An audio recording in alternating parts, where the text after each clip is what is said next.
এই স্টেশন থেকে 1941 সালে নেতাজি সুভাষচন্দ্র বসু জানুয়ারি মাসে কালকা মেল ধরে কলকাতা বরাবরের জন্য ত্যাগ করেছিলেন। ট্রেনটার বারাণসী জাংশনে আসার কথা ছিল বিকাল 4:05, সেটা ঢুকছে এখন রাত্রি 1:21, প্রায় 9 ঘন্টার ওপর লেট। দেখতে পাচ্ছেন এটা হলো সেই পরেশনাথ পাহাড়, ঝাড়খণ্ডের পরেশনাথ পাহাড়। এটাই উপরে মন্দিরও দেখা যাচ্ছে, ক্যামেরায় হয়তো আসছে না, বাট আমি খালি চোখে দেখতে পাচ্ছি। তবে হ্যাঁ, বাথরুম খারাপ নয়, বাথরুমগুলো মানুষেরা খারাপ করে রেখেছে, যেভাবে নোংরা করেছে। আর পাশে চলে যাচ্ছে সেই বর্তমানে বিশ্বের সবথেকে বড় শক্তিশালী ইঞ্জিন। ঘড়িতে এখন সময় রাত্রি 12:10। আমরা চলেছি বারাণসী স্টেশনের দিকে। আমাদের ট্রেন আছে রাত্রি 1:10-এ। শীতের রাতের বেনারসকে উপভোগ করতে করতে আমরা চললাম বারাণসী জাংশনের দিকে। রাতের বেনারসকে এক অপূর্ব সৌন্দর্যই ভরিয়ে তুলেছিল এই লাইটিংগুলো। কাশী বিশ্বনাথ মন্দির থেকে স্টেশন পৌঁছাতে সময় লাগে প্রায় 20 মিনিট মতো। ফাইনালি রাত্রি 12:30-এ এসে পৌঁছালাম বারাণসী জাংশনে। আমার সামনে সেই সুন্দর বারাণসী জাংশন। স্টেশনটিকে খুব সুন্দর করে ভারতের পতাকার বা তিরঙ্গার কালারে ফুটিয়ে তোলা হয়েছে। বেশ অসাধারণ লাগছে দূর থেকে দেখতে। তবে এর পরের অভিজ্ঞতাটা কি হতে পারে সেটার আন্দাজ আমি এখন থেকে একটু একটু করতে পারছি। সেটা জানান দিচ্ছে আমার মোবাইল। জানি না কি হবে, জানার জন্য অবশ্যই ব্লগটা দেখতে থাকুন।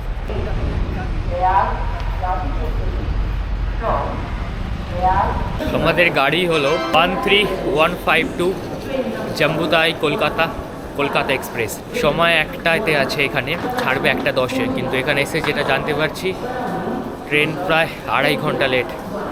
এখন দেখাচ্ছে সময় 3:50, জানি না কখন আসবে। প্ল্যাটফর্মে ঢুকছে 13010 দুন এক্সপ্রেস।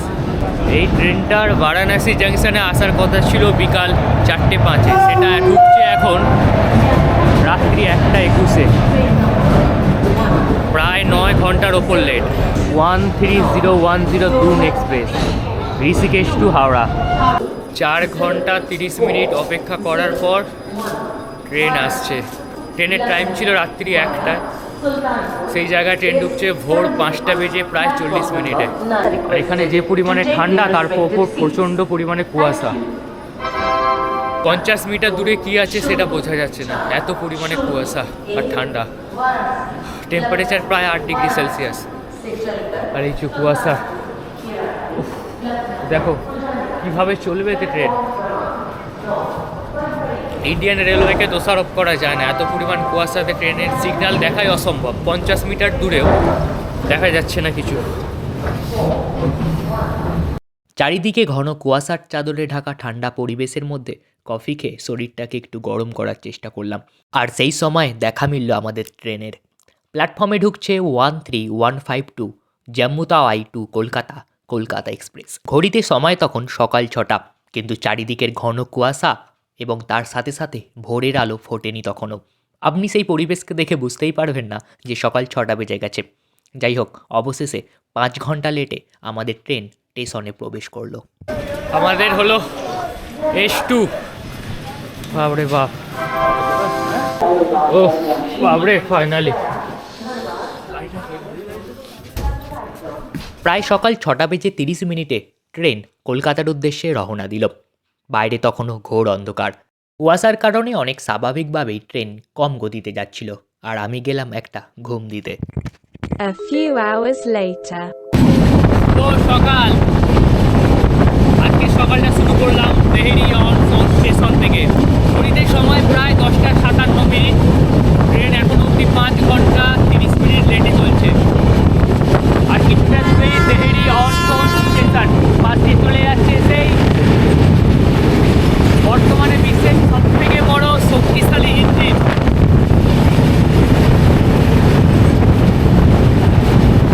এখন ঘড়িতে টাইম 11টা বাজে, পুরো 11টা। আর আমাদের ট্রেন প্রবেশ করলো দেহেরি অন সোন স্টেশনে।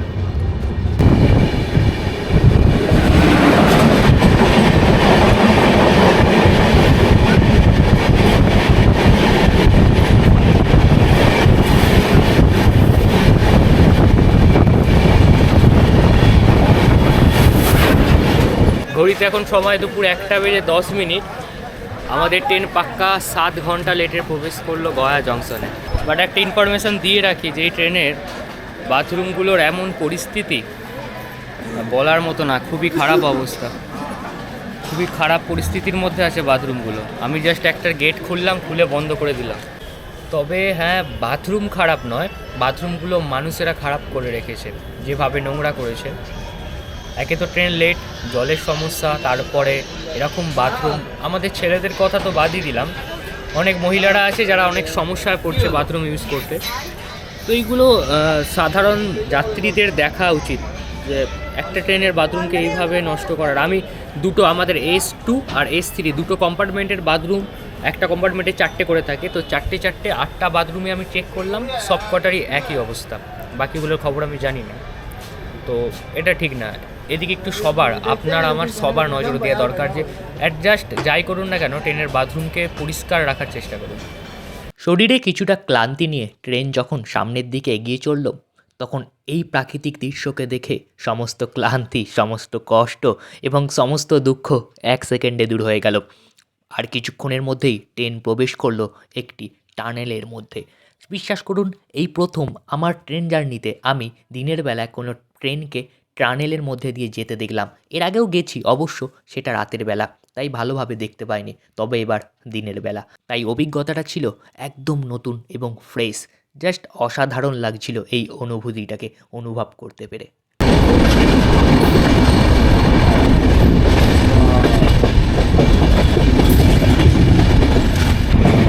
দেখতে পাচ্ছেন, এটা হলো সেই পরেশনাথ পাহাড়, ঝাড়খণ্ডের পরেশনাথ পাহাড়। এটাই উপরে মন্দিরও দেখা যাচ্ছে, ক্যামেরায় হয়তো আসছে না, বাট আমি খালি চোখে দেখতে পাচ্ছি। বিকাল প্রায় 4:30 আমাদের ট্রেন প্রবেশ করছে এক ঐতিহাসিক রেলওয়ে স্টেশনে। চলুন এই স্টেশনটার ব্যাপারে আপনাদের জানাই। এই হলো গোমো রেলওয়ে স্টেশন। কি নামটা চেনা চেনা লাগছে একটু?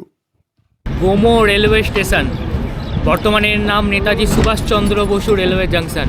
এই স্টেশন থেকে 1941 সালে নেতাজি সুভাষচন্দ্র বসু জানুয়ারি মাসে কালকা মেল ধরে কলকাতা বরাবরের জন্য ত্যাগ করেছিলেন, যেটি ভারতের স্বাধীনতা সংগ্রামের ইতিহাসে দ্য গ্রেট এসকেপ নামে পরিচিত, অর্থাৎ নেতাজির মহানিষ্ক্রমণ।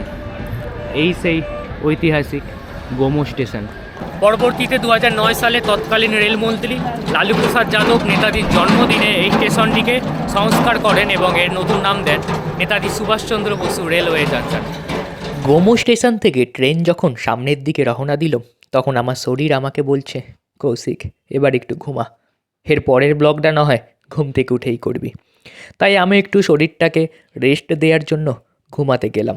আর যখন ঘুম ভাঙল, তখন দেখি আমাদের ট্রেন প্রায় 7 ঘন্টা লেটে বর্ধমান জংশনে প্রবেশ করেছে। অ্যান্ড ফাইনালি রাত্রি 8:48 ট্রেন প্রবেশ করলো বর্ধমান জংশনে। এর পরবর্তী স্টেশন কামারকুণ্ডু, অর্থাৎ আমার যাত্রাপথের শেষতম স্টেশন। এখানেই আমাকে নেমে যেতে হবে, তাই তাড়াতাড়ি গিয়ে ব্যাগপত্র গুছিয়ে নিলাম। স্টেশন পুরো অন্ধকার, এটা কামারকুণ্ডুর নতুন প্ল্যাটফর্ম, তাই সম্পূর্ণ অন্ধকার, সামনের দিকে আলো আছে। ফাইনালি নির্দিষ্ট সময় থেকে 7 ঘন্টা 30 মিনিট লেটে আমাদের ট্রেন কামারকুণ্ডু ঢুকলো, এখন ছেড়ে বেরিয়ে যাচ্ছে। এবার আমাদেরকে তাড়াতাড়ি একটু যেতে হবে উপরের লাইনে, কারণ তারকেশ্বর লোকাল ধরবো। এই 10টায় ট্রেন আছে, এখন বাজে 9:50। এই ট্রেনটা মিস করলে প্রায় আবার 1 ঘন্টা পর লোকাল, অনেকটা দেরি হয়ে যাবে। নতুন নতুন স্মৃতি, নতুন কিছু অভিজ্ঞতা এবং নতুন কিছু সাহস সঞ্চয় করে এই ব্লগটা এখানেই শেষ করছি। জার্নিটা আমার ভালো খারাপ দুটো মিশেই ছিল। তবে আপনাদের যদি ভালো লাগে তবে অবশ্যই চ্যানেলটিকে সাবস্ক্রাইব করবেন, এবং বেনারস ভ্রমণের আগের এপিসোডগুলো যদি না দেখে থাকেন তবে ডেসক্রিপশান বক্সে তার লিঙ্ক দেওয়া আছে, অবশ্যই দেখে আসবেন। আজকের জন্য এতটাই, আবার দেখা হবে নতুন কোনো জায়গায় নতুন কোনো ব্লগে। ততক্ষণের জন্য গুড বাই।